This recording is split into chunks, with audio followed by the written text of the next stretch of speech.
QR code is kind of like a barcode that we're already familiar with, in that I can scan it, my digital reader reads it, and it reacts somehow.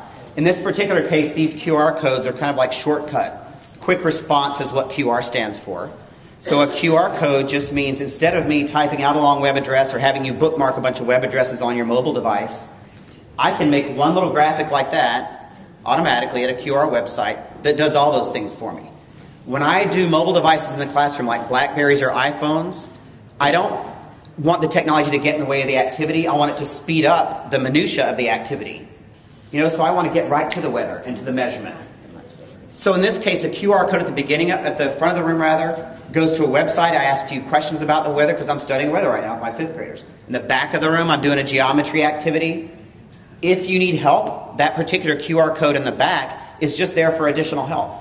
So that way I can do a measurement activity, a perimeter activity, a geometry activity, whatever it is. And if you need help, you can pull your mobile device up and scan.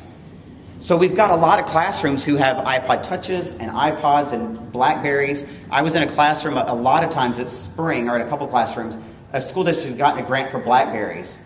And they said, hey, Chris, I got a bunch of Blackberries. Now what do I do?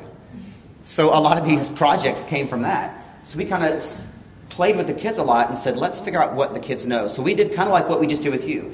A little more organized because we had more time than just 14 minutes. But we said, we're doing a weather activity today. We want you to use your technology to find the weather, take pictures of the weather, and come back and talk about the weather. And we're going to go outside and look at the weather and so on. So we did weather sort of activities on a mobile device.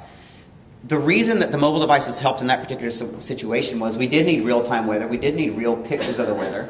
We did want students to go outside. We did want students to have something small that sort of wasn't, let's check out the lab next Thursday kind of thing. It was, you have a mobile device right now. I'm going to switch gears and we're going to talk about both these kind of from a moving forward angle.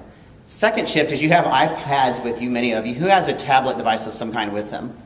So a bunch of people have tablets. In Virginia, as I mentioned, we took away social studies textbooks out of a handful of classrooms and gave them iPads with social studies apps and content on that.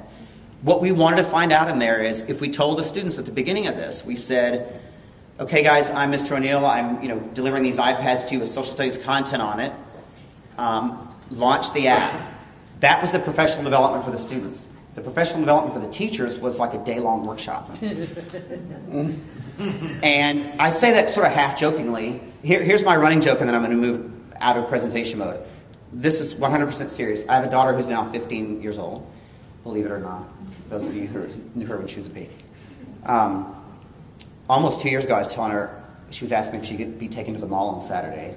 She's like, can you please, please, please take me and Catherine to the mall? I said, no, I'm doing an iPod workshop on Saturday. And she was like, well, how long is that? I said, well, it's like 8 to 3. And she goes, it takes you that long to show somebody how to use an iPod?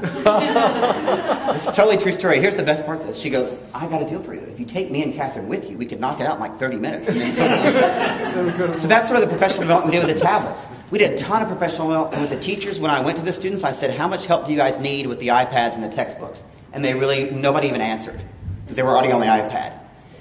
Here's the best thing about it. If I ask you right now to go look at an early Jamestown app, which is a free app, primarily specific to Virginia, obviously Jamestown. It's a free app that you can download called Early Jamestown from a publisher called Five Ponds Press. Pearson also has a couple social studies apps that are free for a limited number of chapters, anyway, that you can download and play with. Here's the thing with the mobile device in the classroom. When we brought these devices in, we asked the students, what do you think about using an iPad in place of the textbook? And you know what they said? This sucks. You know why they said it? Because all we had at first on the iPad were just PDFs of their textbook. And they were livid because we gave them these awesome devices and they said, this is what we're doing with it? You got to be kidding.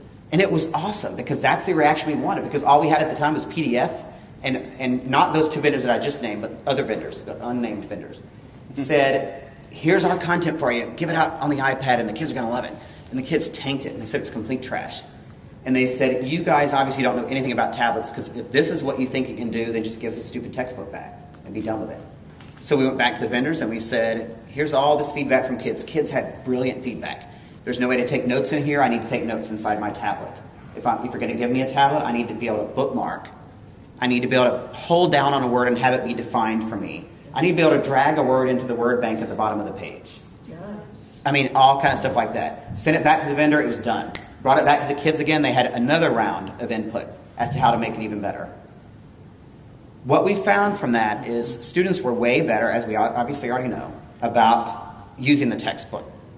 The piece that we're still hung up on with mobile devices in the classroom is absolutely leadership issues. It's leadership and policy.